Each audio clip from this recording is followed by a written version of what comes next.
Sa NAIA Terminal 3, bukod sa mga pabalik ng Maynila, may ilang pasahero rin na ngayon palang babiyahe sa kanilang probinsya para magbakasyon. At may live report si Haji Rieta. Haji.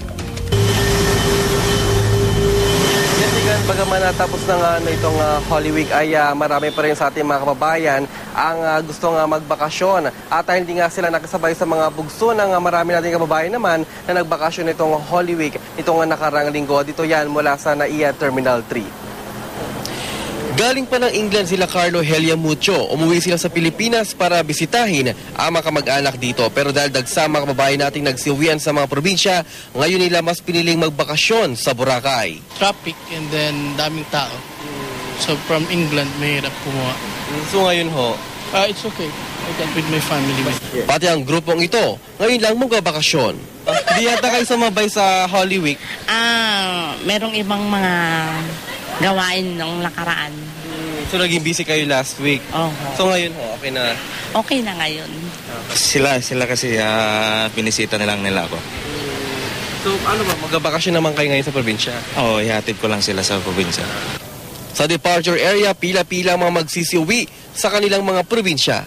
Bagaman tapos ng Holy Week ay marami pa rin sa ating mga kababayan ang mas pinili na ngayon na magsiuwian sa kanilang mga probinsya para magbakasyon.